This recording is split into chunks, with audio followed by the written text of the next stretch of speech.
Hello everyone, I am Saransh Dutta from the academy. आज का हमारा टॉपिक है मार्केटिंग। मार्केटिंग की सबसे पहले हम लोग मीनिंग समझेंगे। अगर नॉर्मल टर्म में बोले, हम लोग नॉर्मली बात करते हैं कि ये अपनी मार्केटिंग कर रहा है, तो मार्केटिंग से हम लोग समझते हैं कि वो अपने आप को प्रमोट कर रहा है, एडवर्टाइज कर रहा है। बट एक्चुअल में मार्केटिंग का मतलब सिर्फ एडवर्टाइजमेंट करना नहीं होता है। Marketing is much wider term. Marketing starts with the conception of idea till the end of customer satisfaction.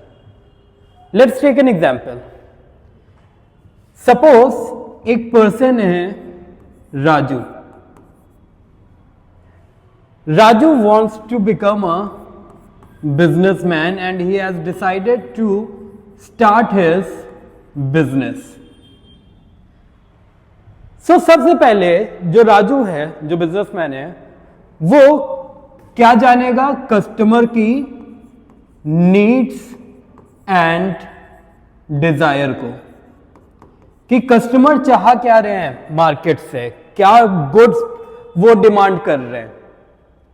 उसके बाद जो राजू है वो रिसर्च एंड डेवलपमेंट करेगा, उसके बाद प्रोडक्शन करेगा,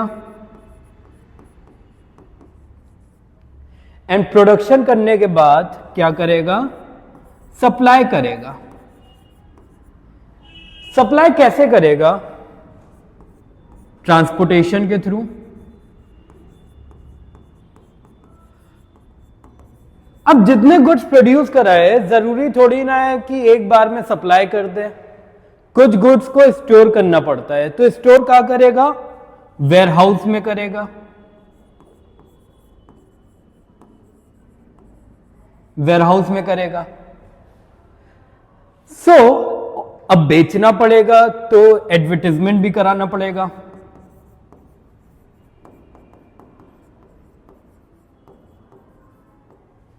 एडवर्टाइजमेंट कराने के बाद डिमांड क्रिएट होगी, और डिमांड क्रिएट करने के बाद जब सेलर गुड्स को बेचेगा कंज्यूमर को, तो कंज्यूमर सेटिस्फाई होगा।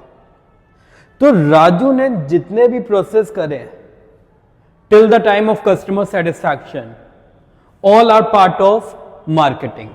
सो दैट मीन्स मार्केटिंग में वेयर हाउसिंग भी आ रहा है, एडवर्टाइजमेंट भी आ रहा है, ट्रांसपोर्टेशन भी आ रहा है। Each and every thing includes in marketing. I hope marketing का मतलब क्लियर हुआ आपको। अब अगर हम लोग मीनिंग पढ़ते हैं तो मीनिंग क्या लिखी है? Marketing is the process of planning. Planning क्या कर रहे हैं? Needs and desire of customer. अगर कोई बिजनेसमैन स्टार्ट करना चाहता है बिजनेस, सो रात में सो के उठा, सुबह बिजनेस नहीं स्टार्ट कर देगा। सबसे पहले उसको क्या करना पड़ेगा? प्लान आउट करना पड़ेगा, वो क्या बिजनेस करना चाहता है और वो कैसे अपना बिजनेस को स्टार्ट कर सकता है। उसके बाद ही बिजनेस स्टार्ट करेगा। उसके बाद है executing the conception. That means जो आइडिया उसने लाया है कि कौन सा बिजनेस करना है, उसको अब वो क्या करेगा?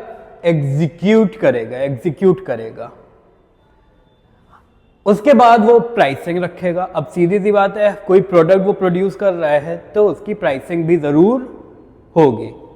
प्राइसिंग के बाद प्रमोशन। जैसे कि मैंने बताया, advertisement is a part of marketing, so promotion भी एक का पार्ट एडवर्टाइजमेंट होता है। Next is distribution of ideas, goods and services. अब सीधी सी बात है, गुड्स का डिस्ट्रीब्यूशन होगा। डिस्ट्रीब्यूशन कैसे होगा? ट्रांसपोर्टेशन, वेयर हाउसेस के थ्रू डिस्ट्रीब्यूशन होगा, सप्लाई चेन बनाई जाएगी, and that create exchange that satisfy individual and organizational objective. Individual की ऑब्जेक्टिव कैसे कंप्लीट होगी?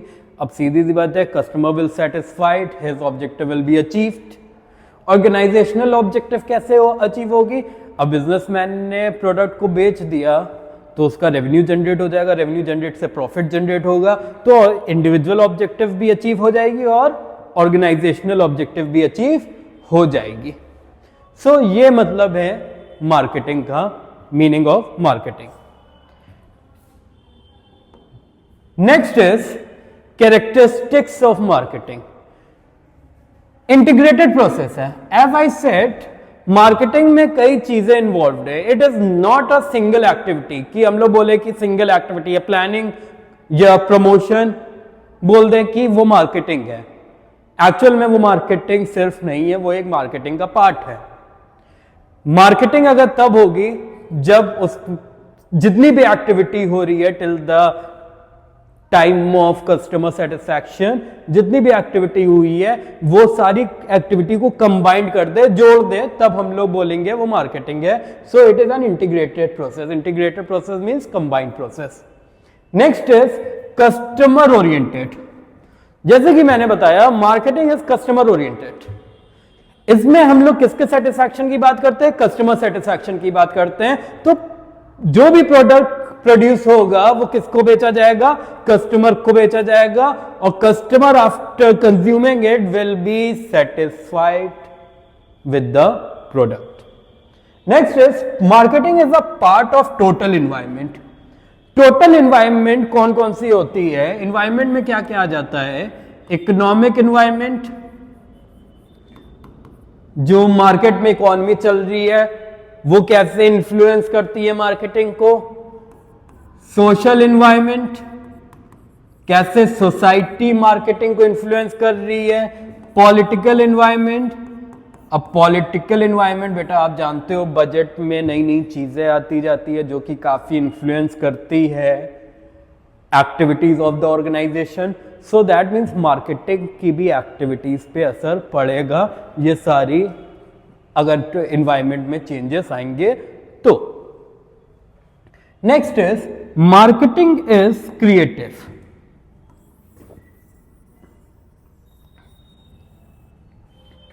Now marketing creates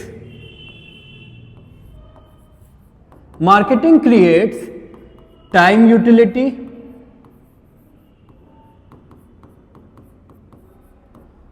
place utility,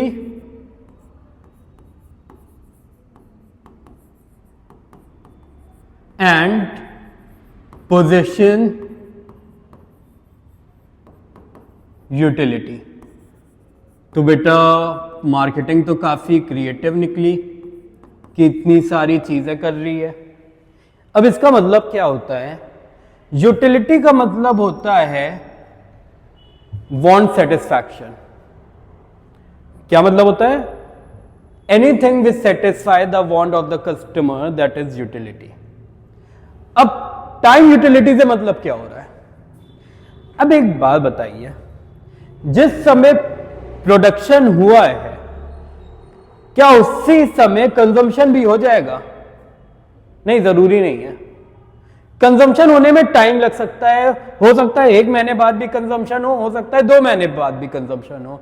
so during this period कहीं ना तो कहीं गुड्स को स्टोर करना पड़ेगा, तो वो स्टोरेज प्लेस हमारी होती है कहां पे? वेयरहाउस में। So as I said, warehouse is also a part of marketing only. Next is place utility. Place utility का मतलब होता है कि एक सरप्लस जगह से गुड्स को ले जाना कहां पे? जहां पे उस गुड्स की कमी हो। That means अगर हम सिंपल भाषा में बोले कि जहां प्रोडक्शन हुआ है जरूरी नहीं है वहीं कंजम्पशन भी हो। तो कंजम्पशन हो सकता है कोई दूसरे सिटी में हो, कोई दूसरे स्टेट में भी हो, तो आपको अपना प्रोडक्ट दूसरे सिटी या स्टेट में पहुंचाना पड़ेगा। तो आप कैसे पहुंचाओगे? ट्रांसपोर्टेशन के through. So transportation is also a part of marketing. Position utility का मतलब होता है transferring of ownership from one person to another. That means आपने अपनी ओनरशिप किसी और को दे दी है। कैसे दे देते हो? सपोज फॉर एग्जांपल मैं सेलर हूं, जब तक मैंने वो गुड्स बेचा नहीं है तो उसकी ओनरशिप मेरे पास है, मगर जैसे ही मैं वो गुड्स बेच दूंगा तो मैं ट्रांसफर कर दूंगा ओनरशिप किसी दूसरे पर्सन को। सो position utility. Next is goal oriented. Goal oriented का मतलब क्या है कि बायर और सेलर दोनों की नीड को फुलफिल करना, केटर करना। बायर की नीड कैसे फुलफिल होगी?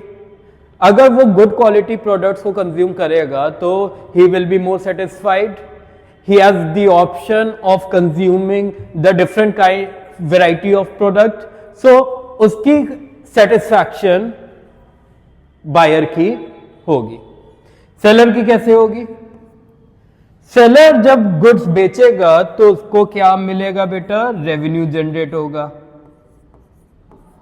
अगर रेवेन्यू ज्यादा होगा तो उसका प्रॉफिट मार्जिन भी इंक्रीज करेगा।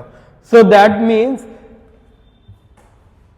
जो मार्केटिंग का गोल रहता है वो सिर्फ सेलर के लिए नहीं होता है बट बायर के लिए भी होता है, और सिर्फ बायर के नहीं होता है बट सेलर के लिए भी होता है। Next is wider than market.